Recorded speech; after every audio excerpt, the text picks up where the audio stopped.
Welcome to Protea Conversations, the podcast where leadership in business and accounting isn't just discussed, it's explored.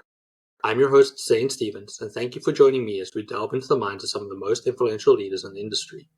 Our journey is one of discovery, from unraveling the unique stories that shaped our guest careers to invaluable advice that fueled their success. We're here to provide you with simple, actionable advice to accelerate your career and personal growth. Whether you're a budding professional or a seasoned executive, these conversations are designed to offer insight and perspectives that resonate with everyone. So tune in, engage, and be inspired as we build better leaders together. Welcome to Protea Conversations. My guest today is Justine Lackey, a true pioneer in virtual bookkeeping space, a mentor to hundreds of bookkeepers and accountants, and someone who has not only built a business from the ground up, but sold it successfully, and most importantly, on her terms. Justine launched one of the first virtual bookkeeping firms in the early 2000s, long before remote finance teams were mainstream. What began as a personal mission to balance family and financial freedom grew into a thriving, scalable business, and eventually a remarkable exit in 2023. But her story doesn't stop there. Today, Justine channels her experience into mentoring other women, especially moms, through her program, the Bookkeepers Business Incubator. She helps firm owners create well-structured, efficient businesses without compromising their lives outside of work. She's a strategist, a system thinker, a community builder, and an advocate for ethical entrepreneurship. In addition to being a powerhouse in the accounting world, Justine is passionate about connection, whether it's through business, mentorship, or hosting elaborate dinner parties. Justine, thanks for joining me. Hi, Zane. Thanks for having me. Yeah, I mean, we've known each other for a while, sort of in passing in different groups, but, it's always interesting. I feel like I know people until I start doing research, and then I'm just like, holy, what have I got into? Interviewing people in these conversations that have just achieved so much more than I have, and I run in it, but I'm still surprised when I look at resumes and see what people achieved and what they're doing and how much they're doing. It's always such a shock, and I know the people are great, but you're even better than I thought you were, which is amazing. Stay away from that comparitis. It's dangerous. I luckily have a pretty short memory, and I get sucked into my own stuff pretty quickly. There's a line in one of my favorite poems that says, "Don't compare yourself to others because there will always be people who are greater and lesser than yourself." I'm paraphrasing it, but it's an important lesson to live by. Yeah. No, I think that is good, especially because I think a lot of people become very selective in their decisions. They either want to inflate their own egos, so they only focus on people who they think are lesser than them, or they live in this, I'm not good enough syndrome, and they will only find the good in people. But that's not the case. Yeah, you've done some amazing things, and I'm really excited to sort of just talk about them today. And one of the things that which we'll obviously touch on is selling your business, which, if you look at the news, I'm in a national WhatsApp group, and I feel like every single day there's a new merger, a new sale, a new big acquisition, a new PE group Very going overwhelming. on. Yeah, it's flavor of the month. I mean, one of them, there's a lot of British people in the group, and they're like, are there any firms left in the UK to be bought? Which was, a scary thought that, maybe that, we think the US it's happening a lot, but I think in the UK it is fast, furious, and it's happening all the time. I think it's interesting because I was just looking at some of that, and it could have been even in the same group, looking at the difference between multiples for sale in the UK versus the US. I think that's an interesting thing too. It was one of the things that I learned going through the selling process is firm valuations are much like the housing market. They go up and down, and I wasn't really aware of that. Like sort of my very first introduction, I read a book called Built to Sell by a man named John Warilau, probably 15 years ago when I started my business. Maybe it's 10 years. I don't know. Time collapses. Yep. At that time, it was like a service-based industry was one time their annual revenue, but it goes all over the place. But the multiples that I was seeing in, I think it was the UK, were remarkably lower than the US. So I thought that was kind of interesting. Yeah, no, I think that was my 10-second takeaway. That might not actually be true. So everybody should go to ChatGPT and verify that. No, I got the same sense. And I think that's just because private equity in the US is way more aggressive than the private equity groups there. And I think the requirements once you get that private equity money is a lot more aggressive in the US than it is in the UK as well. So I think, and I say that I think there's more drawbacks in terms of that multiple in the US because it's really hard targets to hit, where in the UK it's much more sustainable targets and less drawbacks. So they start at a lower number because they're not going to pull back a lot of it either direction, right? With the growth or with, taking money back from the owners when you don't hit your targets. Yeah. I mean, that was, I think, one of the pieces that makes my story a little distinct. I come from a long line of blue collar workers. My father was a labor organizer in New Jersey, and for public servants, which is like very different because you can't like strike or anything like that. But I made the very conscious decision to eliminate any private equity firms from the buyer pool. It was just a hard no for me. That's interesting. And we will talk a little bit more about it, but I do want to go back a little bit further than the Bring sale. it on back. Yeah. Exactly. Sure. All right.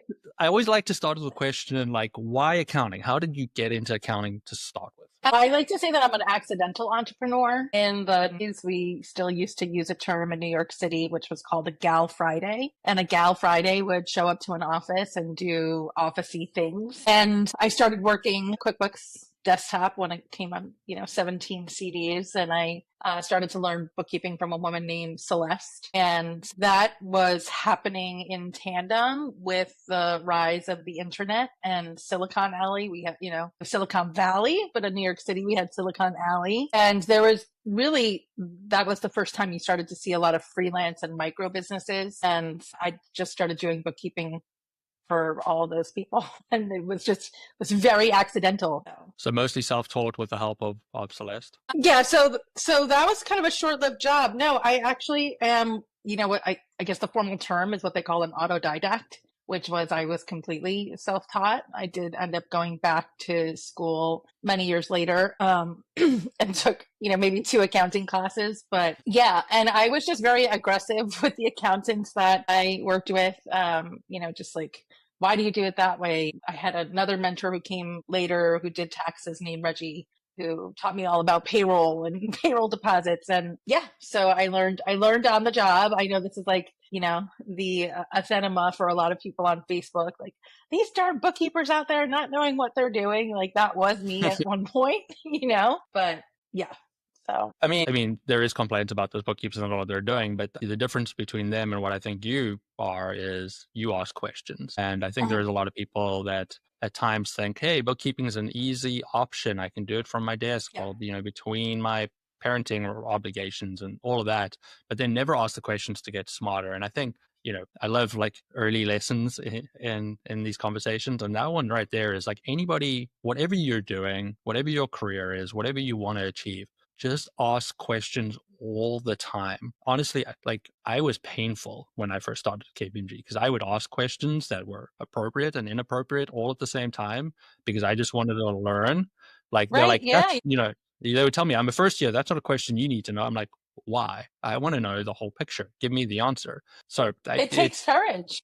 It takes bravery. It takes courage. I think what I hear from the women and the students that I work with is I don't want people to think that I don't know what I'm talking about, or I'm worried that I don't know enough. And then because they're so worried that they don't know enough, they stay in that place because they're scared to ask questions. And, just to also bring it back, you do have to, I don't really care what your profession is. You do have to relentlessly sharpen the knife. It's increasingly important to stay relevant in any industry. So even though I was self-taught, I was doing things to like prop up that learning. So for example, I went and I went to H&R Block and went through their tax preparers course. I think that was like 2002, because there was tax laws that accountants were talking to me about that I didn't understand. Like this was like, I don't even know. I think you had to pay $350 for it.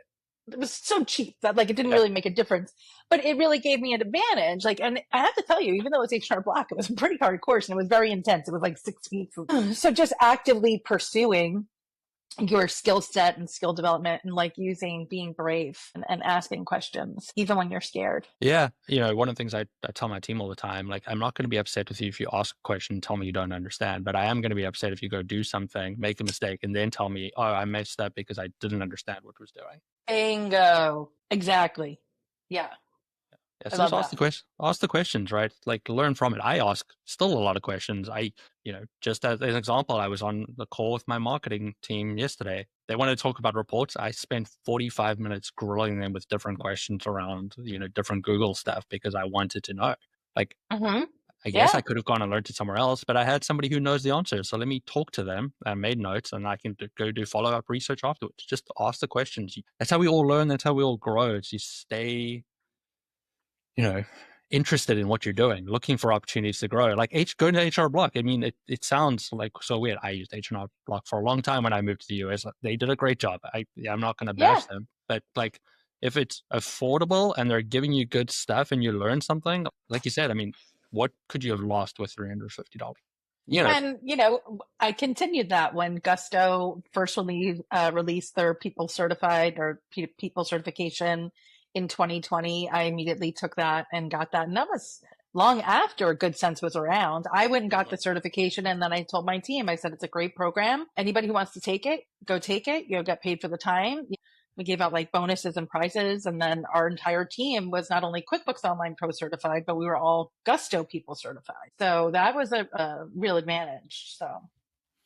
Yeah, and that's another good. Oh, there's also free things that you can do. I know Financial Sense too, the accounting platform, they're releasing a whole training program, all different stuff. So yeah. Yeah, there's lots of free options out there. And, as much as QuickBooks, can be painted as the big evil demon in the corner that's trying to take our jobs, they've put out really good training programs right now. Like their new, certification or whatever you want to call it is really good.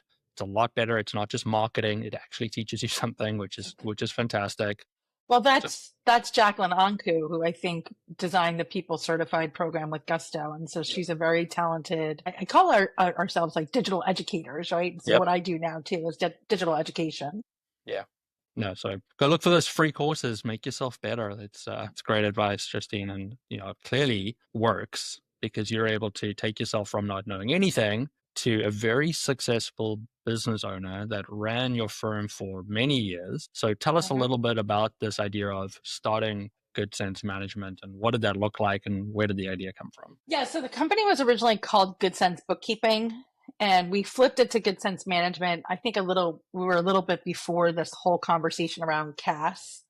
And we flipped it to Good Sense Management because we were doing AP, AR, accounting system design. It was so much more than bookkeeping. And like I said, I just started it I was an accidental entrepreneur. I was living in New York City in the 90s, and one of my closest friends was a photo editor of a major rock magazine, and all of the stylists and fashion photographers, they all needed a bookkeeper. So then I immediately had like a business. So like I just kind of turned around, and then there it was, because it's, everybody thinks like New York City is so big, but actually the creative world in New York City is very, very small. And then from there, I started working with fine artists, contemporary artists, artist galleries.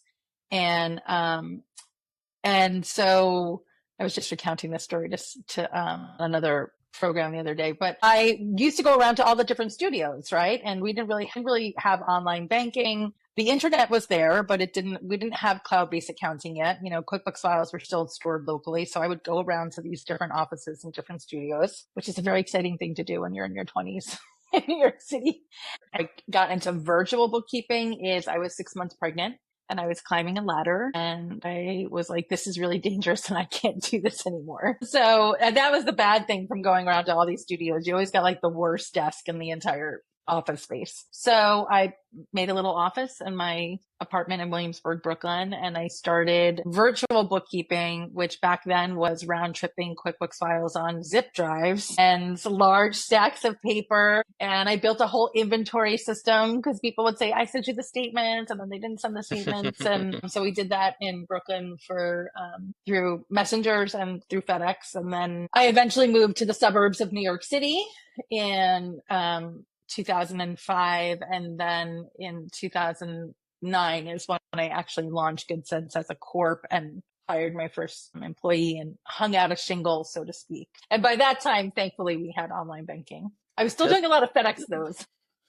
It's just the whole like concept behind it and the way you're handling it is just very it's hard to even like contemplate. Like, I used to have a client in New York City, so I would go between the city and Williamsburg all the time, and I can, there's still messengers running around, and like it when you go there, it feels a little like it's still in the 2000s rather than 2025, and it's an interesting place. But I haven't been I'm like, a long time. it's, it's very arty right now, $25 for a muffin type arty. But it is interesting. Like, how did you even like come up with this concept? Because it wasn't being done at that point in time, right? That's unique, right? Like people just weren't doing that. Was there inspiration from, I mean, obviously you're in the art space as well.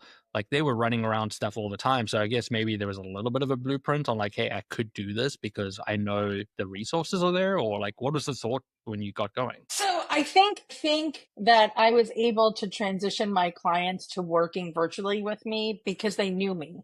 Mm-hmm. We had a relationship. I had been going to their studios for a long time, sometimes twice a week, just depending on the workload. So we had this relationship. I wasn't trying to convert anybody to virtual bookkeeping as a concept. I really just simply said, I'm pregnant and I can't show up there anymore, and we can do this other way. And most of them weren't touching the QuickBooks file anyway. Yep. So, I'll talk about like converting new people to that concept in a minute. So I already had those relationships. When it did come to working with new people, they couldn't wrap their mind around not working with somebody in person. And I was just simply like, well, that's not how I work, so I can't help you. Pretty brazen, but it was also true. And I knew that I didn't need to go to the office to work there. Yeah. No, it is an interesting concept. I mean, when we started out as well, my business partners had that question. Do you think people are going to be turned away because you're all virtual? I'm like, maybe not that important. We'll figure it out. But you quickly realize you have your clients and those that work and those that don't. And I will say this, I think, and it's really hard to recall this, right? Because I mean, we're really going back, 30 years. So, your memory does get a little fuzzy over time. But I think initially there was probably some resistance with some people, but then they realized that their schedule is free. They didn't have to be in the studio the day I was going to show up. And a lot of time I had keys, but like that was a big thing for them. They're like, oh my God, I don't have to be there for the bookkeeper. Like that actually ended up being to their benefit. And I think that was sort of one of the things that we discovered along the way. Yeah. I mean, you're a nicer person than I am. So I think people, when they realize I don't have to come to the office, they're like, thank goodness. Yeah. So there's always that benefit as well. Yeah. Okay. So you ran there for a long time. Mm-hmm. Definitely the long haul, big slog. And at some point you said, clearly you were thinking about it. You read books about it. You decided like, I'm going to make an exit. Yeah. So I turned 50 this year. When I have 2 kids in college and I still have one at home, but, you start thinking about your life and, your trajectory. And the truth of the matter is I was an accidental entrepreneur. I didn't have a college education. I didn't have financial stability in my life. I didn't have a large support network. I didn't go to college. I did eventually graduate college in 2009, well after I started Good Sense. And I just started thinking about like, is this all I want to do for the rest of my life? Mm-hmm. And I also had tapped out on where I wanted to grow to. I didn't have a desire to have a huge firm. I liked the size firm that I had. And actually my firm was a little bit bigger. By the time I sold, we were down to 6 people. At its largest point, it was 12, including some operations/marketing people. So it was just, I describe it as the Lion King moment where I was just like, it is time, and that's how I decided it. Fair enough. We all, our goals change and we look for a way. And I guess you went out and you looked for a buyer and you found somebody and you're all happy with the way that went? Well, I will say that I did what I call the selling hokey pokey, because it took about 10 months from interviewing brokers to actually closing the deal, like complete, like I didn't own Good Sense anymore. That's pretty quick. I don't know. Depends means you were running a good operation if you can do that in 10 months. Well, and then there was a 60-day transition period after the sale closed. So I guess, full 12 months. But still, to get to that point in 10 months, that's impressive. That just shows that you were doing some really good things if you were sellable. Well, Because I think sometimes people think they can do it in 10 months, and then people start looking and they go, you're not even sellable. Yeah, I think so. I think that, it's like with real estate, like you think your house is worth 10 million, but like people are like, you're nuts. Like, I think that everybody assumes that they have a firm that can be sold. And there's a lot that goes into that, the one crazy thing for me, which was like, oh my God, this is like terrible, but I also see how it plays into the conversation, is the age of your clients. Like, are you all of your clients nearing the point where they're going to retire? Because if that's true, that factors into how long that buyer can count on that revenue. But there was buyers, there was sellers hokey pokey where I was like, I'm in, I'm out, I'm in, I'm out. Like, like it's very scary, Yeah.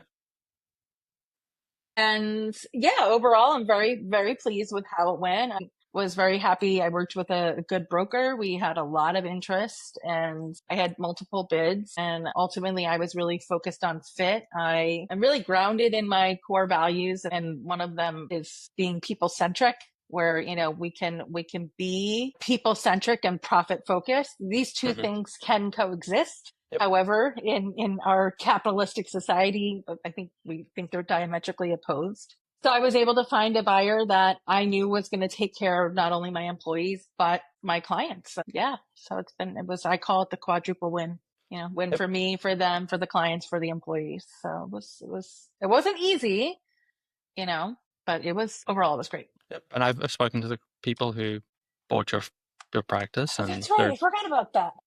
Really nice people, really smart people, like want to do the right thing. They didn't just ask me, give me the client. They're like, let's talk about it. Let's see if it's a good fit. And, that is a very good sign of that. They're thinking about. I'm so happy to hear this. Right. Yay. I mean, I know this, but I like to get the validation. Yeah. Yes. So just for the listeners, for context, Zane had reached out in a larger group looking for a firm that did X, Y, Z. And I said, oh, you should talk to the people who acquired my firm. So I'm glad to know that you had a good experience chatting with them. Good. Small world, things happen quickly.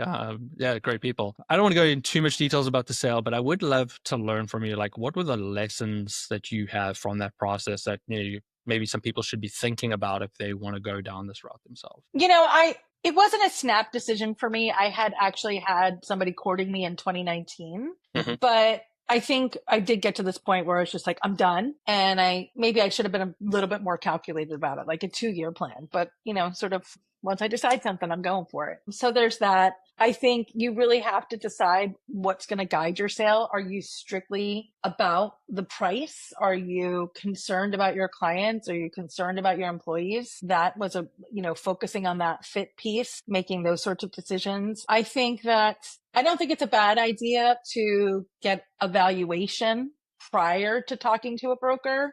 I didn't do that. I think that's something that I would have done differently. Not that I think that they did a bad job at all, but just like, what would I do differently? Yep. And then I thought about it and I was like, well, any major life decision usually requires a second opinion, whether it's like legal or medical. Like, yep. I'm like, why didn't I think of that then? And one of the things that I really try to drive home to the people that I work with now in the incubator program about really, your relationships are your equity. So providing, and this is actually what I teach, like providing 5-star customer service to your clients. And you do that through strong systems, through process, through communication, through repetition. When you do that, you reduce client churn, right? You increase your retention.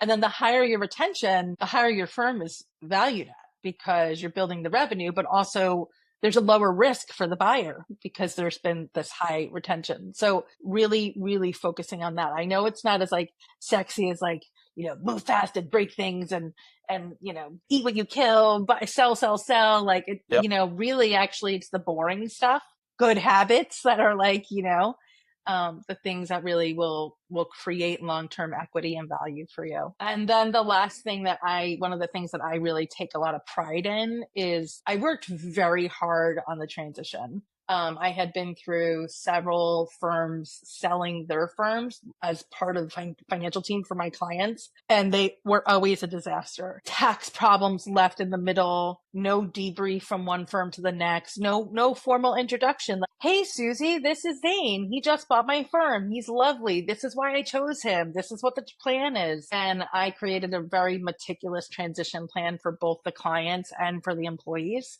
And it wasn't really, I mean, it took time, but it wasn't that hard. All you have to do is tell people what's happening.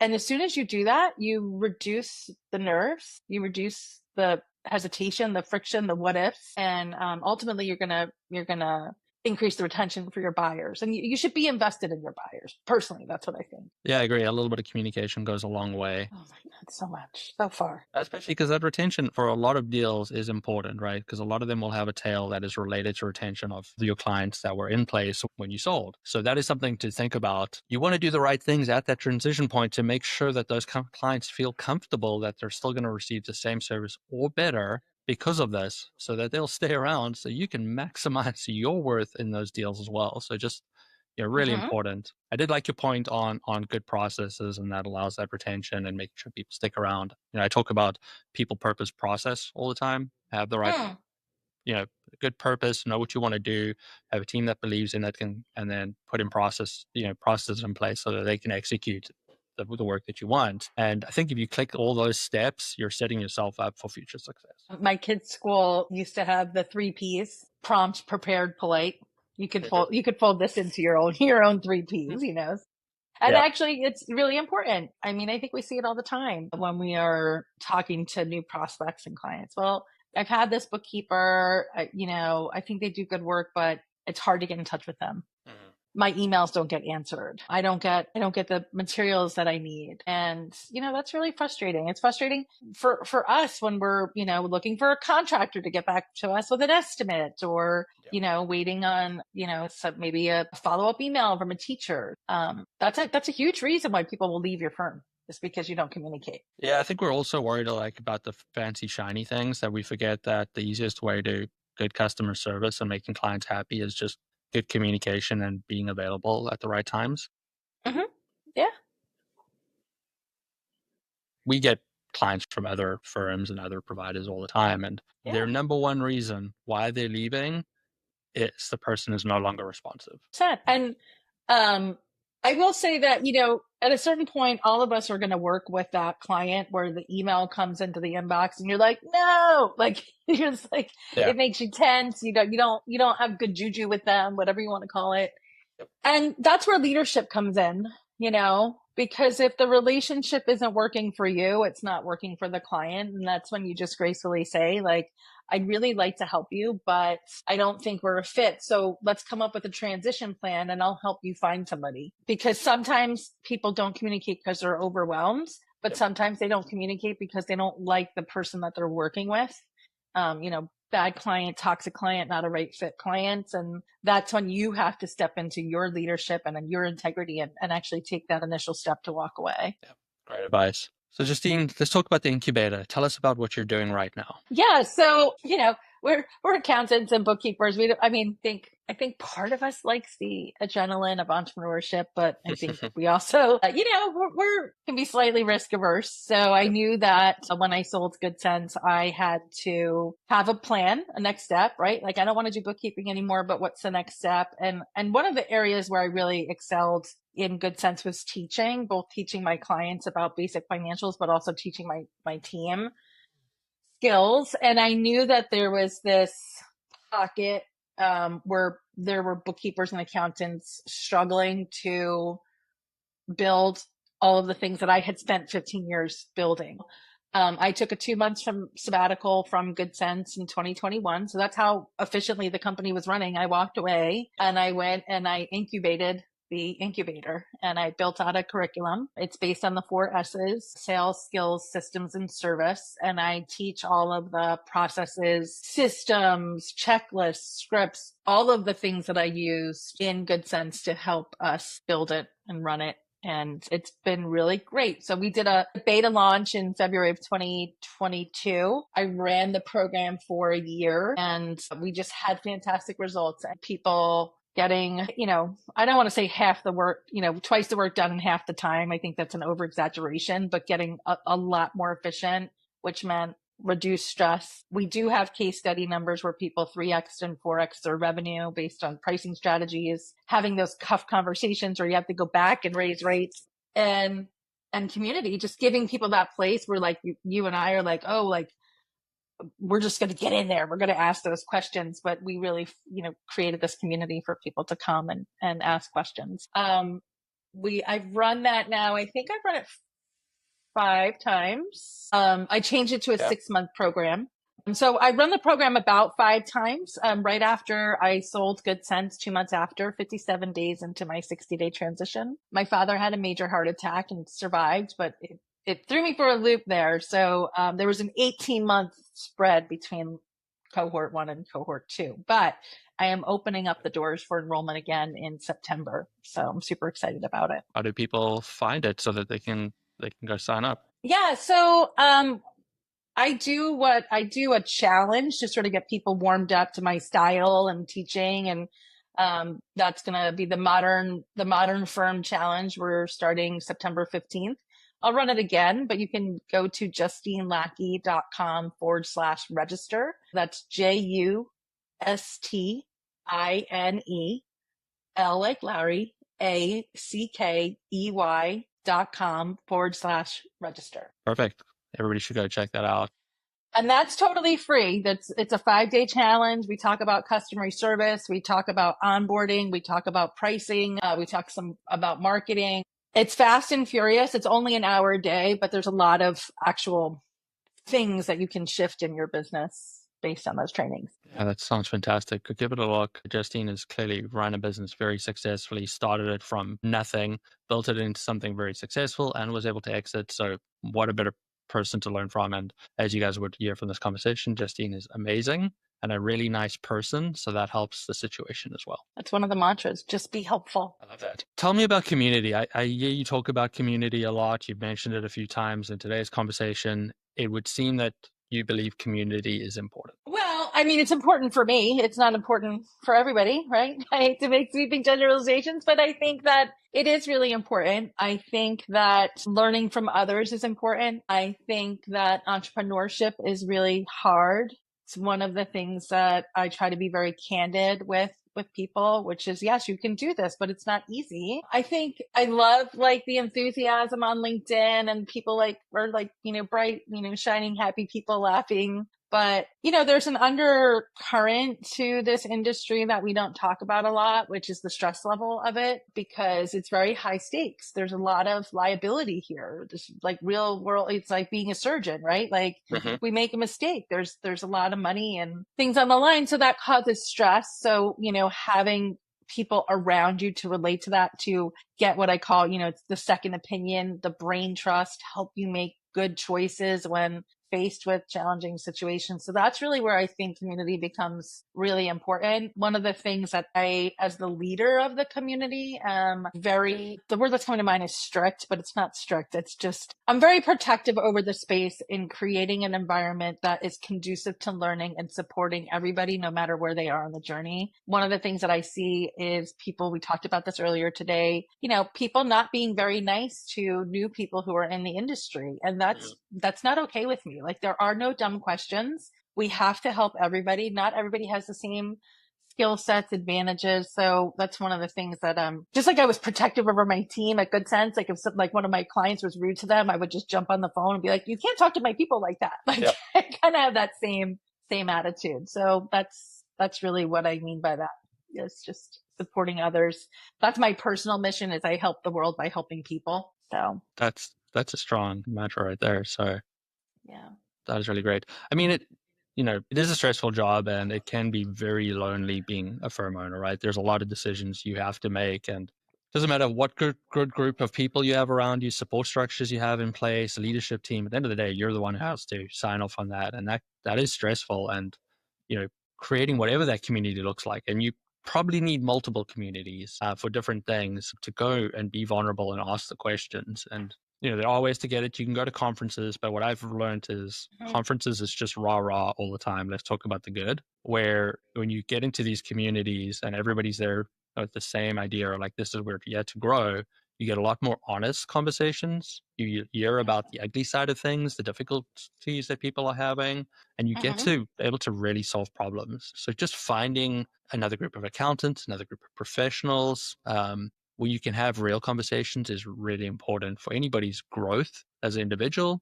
Even if you're not a firm owner, it is a good place to go and figure out, how do I get better? So I agree with you. I find conferences to be incredibly overstimulating. Like, even though I'm an extrovert, I do a lot of activities every day to keep me grounded and moored, tethered to the world. And so, yeah, I mean, I think there's always like this Tony Robbins moments of conferences where we're like, yeah, we're going to walk on hot coals. And then you get home and you have like buckets and buckets and buckets of information. And then you're just completely paralyzed and you're like, I don't even know what to, like, forget it. Like, I can't even do anything. And that's, I make up the point a lot about the difference between information aggregation and learning. So information aggregation is when you're just out there collecting information all the time. We're all doing it. Learning is behavior change. And that's like a really important distinction. In terms of community, you might not find the right community the first time around. It might take you a little while. So like, don't get discouraged. I'm not going to be everybody's cup of tea. Other community members, other community leaders out there or group leaders, they're going to, they're not somebody's cup of tea. So there's a lot of options out there. And I think that feeling comfortable with whoever's leading that group and who is in that group is really important. You could hear great things about it and then go into it and be like, it's just not my place. So don't be intimidated by that. And I'm like, my feelings aren't hurt. I'm like, I just want people to find like their people, I had one other thing to say. Let me think if I can bring it back out of my brain. I know what it was. Along the lines of the decision-making process and us going back to people feeling like they don't know everything. Honey, you're never going to know everything because we have a nomadic workforce. You're now responsible for knowing HR laws in like 50 different states and payroll laws for 50 different states. Tax laws change all the time. We just had a new giant tax bill come down. Software interfaces change all the time. QuickBooks releases new things. Gusto's interface is different. Like, things just change. And I think that there's accounting and bookkeeping draws people in general who are perfectionists, who are black and white thinkers, right? We like this grittiness, the tangible piece of it. So there's this anxiety that we don't know everything, and there's not a realization that we actually can't know everything. Like, you literally do not have the storage capacity to know it all. People feel great relief when they finally figure that out. I figured out really young, so I live a very stress-free life because I totally understand that I don't know everything and I'm never going to know everything. I'm just going to try keep on track of stuff, do my best when I can, and adjust as much as possible. I promise you it makes your life so much easier. Oh, I love this approach, though. Yeah, my wife's an accountant. She worries about the pennies, right? And much more stress than me. Yeah. We balance each other. We balance each other because of it. But it's like, she's like, how are you not stressed? I'm like, what can you do, right? Like, it's going to change tomorrow. So, it's like, let's just keep moving. Yeah. Or, stressing out about, talking about like early lessons. Yep. Learning lessons early on. Yep. I worked for a very prominent fashion photographer. Like, people don't know this, but like, I don't know what those rates are now, but back in the day, I mean, they were $25,000 for a day, $35,000 for a day. Mm-hmm. And they were getting paid half rates for travel. So if they went and they traveled somewhere, they got $15,000 just for walking out of their apartment. But anyway, they often spent money as fast. And I remember that this person had this Amex bill, I don't know, it was like somewhere around $25K, and had no money to do it. And I was like up at night, like, I'm like, how am I going to pay this Amex bill? And then I just had this like little thought pop up in my head that I was like, your client's money problems are not your money problems. And I just like, at that point, I like just turned over and went to bed. And like, I teach my clients and students that all the time, because we really you can metabolize it if you don't put that little, keep yourself in a cylinder. Which is not to say that it absolves you from trying to help with all of the things that we're here to help with: cash flow management, insights, financial forecasting, etc. But there is a difference between, you can't help people unless they'll help themselves. I mean, we just know that. It's funny because that is an example that pops up with our clients. It's like, I don't know how they're going to pay their AP. I'm like, oh, you're going to pay it? No. It's like, why are you stressing? All we can do is give them the cash flow forecast, and you know, that's all we can do. It's not going to change. They Yeah. either have the money or they don't. Not our Yeah, but responsibility it's to go not. get the money. Mm-hmm. Yeah, but I think that was something that I conflated early on, and I still see people sometimes conflating it, and especially now as we start to layer in, this language around CAS and client advisory service. We were talking about just talking shop and connecting with others. I'm so curious your take on that, and do you think we're going to have this language shift in general population? I doubt it. I mean, I would love to believe it, though. I'm the person I love the word bookkeeping. I love being called a bookkeeper. Even though Ah, I'm a chartered accountant, I spent many years getting that qualification. I love the idea of being called a bookkeeper. Awesome, why? yeah, because bookkeepers are the foundation of every piece of accounting. And if you don't have people that are making sure that that foundation is in good shape, I don't care how smart you are. You can't do a forecast. You can't analyze financials. So And true. it's just like, why do we undervalue one of the most important people within the process? Like, it just makes no sense to me. And sure, AI is going to take some of their work, but somebody's still going to check it. Somebody's got to still make sure it happens. Make sure those bills are paid. Like, there's so much focus on let's be the cool kid in the room, and my business partner likes to call it the fancy stuff. And he's like, just get the basics done right, because once the basics are done right, everything else becomes so much easier. Because if the basics are done right, me as a customer, then I don't have to worry about it. I don't have to, every time I pick up a set of financials, go, is this accurate? Do I have to trust it? Do I need to double check it? Like, or can I just look at it and make decisions? I love this hot take. I love this hot take because it really bothered me for a really long time. Not that I was a bookkeeper, but because of the cachet of the word bookkeeper, it's considered like pedestrian. Even the tension between licensed professionals, whether it's CPAs or certified financial planners and bookkeepers, I call it sort of like the professional totem pole, where like bookkeepers were always on the bottom and kind of not like treated well. But I think it's interesting to take that take, because if we took a different stand, like I'm the rock, baby, I'm the bookkeeper, like it's a different perspective. I'm interested. I mean, I'm kind of behind retiring the word bookkeeper, but I'm not sure it's going to happen. I don't know. I don't think that client advisory services is clear enough to anybody. And I think if it was, it would have already been adopted. Even within our own industry, people don't understand it, even though language has come down from authorities around it. So it'd be interesting to see what happens. Yeah, we've tried to use But as to your clients, and point, they're like, "What are you talking about? I don't know what that is. yeah, That's not what I'm looking to buy." yeah, exactly. Yeah, right. You did it. They don't know. It's like made up language.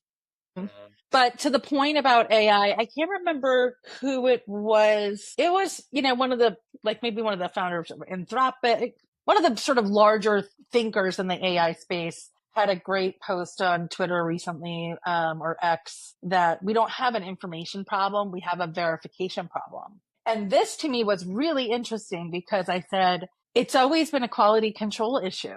Even when I had Good Sense, I was trying to, I still had quality control issues, making sure my bookkeepers were doing the work and doing it right and solving those issues as they needed help. But you're still, even if we reduce the amount of time required by human hands to do the work, the verification part is going to increase. Because you're still going to have to verify the tools. It might not increase in perfect tandem, but I thought that was very insightful. And I don't think people are thinking about that. They are 100% not, which is part of the bigger issue that we're all sort of dealing with at this point, is just like, this is just going to solve all our problems. And like, no, it's not going to solve all our problems. It's probably going to create new problems that we're going to have to find solutions for. It's like whack-a-mole. It really is. But, that's why you have to keep your humor, right? We have to laugh about these things. For sure. And we could speak about it for hundreds of hours.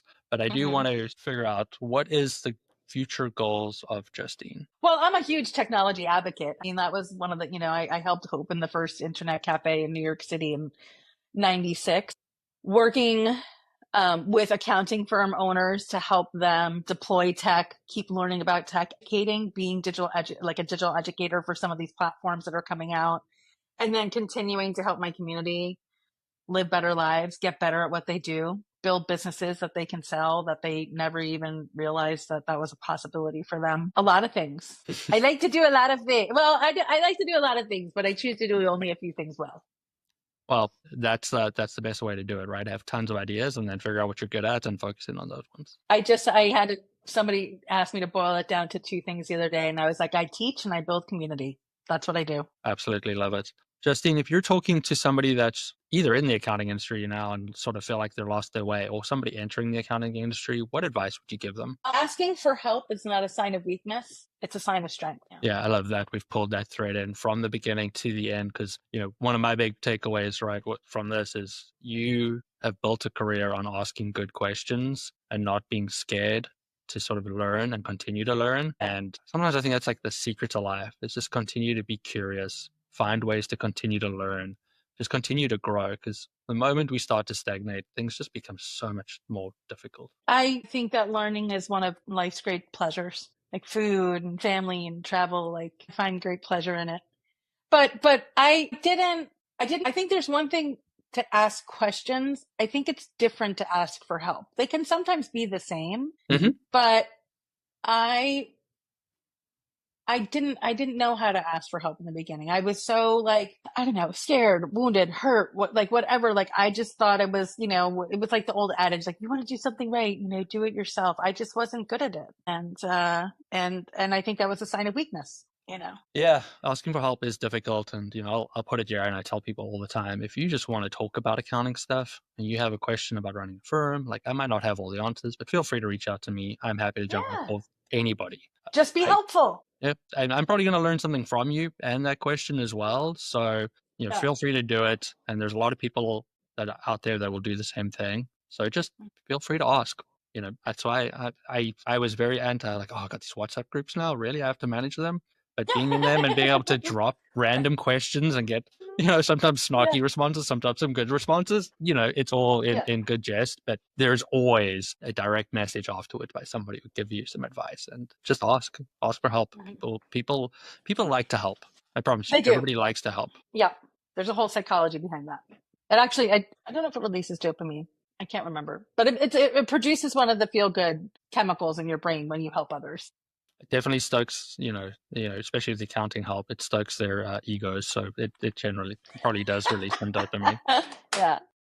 Justine, I really appreciated the time with you today. A couple of things we'd like to finish with on Protea Conversations. One is just to get to know about you as a person a little bit more. So could you share something from your personal life that you do or enjoy doing that would give us a bit more insight into who you are as a person? I'm a party on wheels. That's what I am known. I'm known for throwing epic parties. And that is how I am known in my town, by 3 different sets of children: Halloween parties, birthday parties, end of school parties, in-school activities. So, but that brings me great pleasure, because I know that I've created amazing memories for so many kids that I care about. Super fun. I can't think of anything worse, but I'm glad it brings joy. I just did a party for 136 people in June. I didn't want to go to a party for 136 people. It was great. The kids had a fantastic time. They'll remember it forever. Like, that's meaningful work right there. 100%. And somebody's got to do it, and I'm glad it's not me. No, I am maybe a glutton for punishment, but yes. Yeah. That's fantastic. Last thing that we like to do is a little bit of rapid fire. So I have 5 questions for you if you're ready. Okay, now I feel pressure, but let's do it. What is your dream vacation? I want to go to Ireland. Any specific reason? I'm Irish. Got enough reasons for you?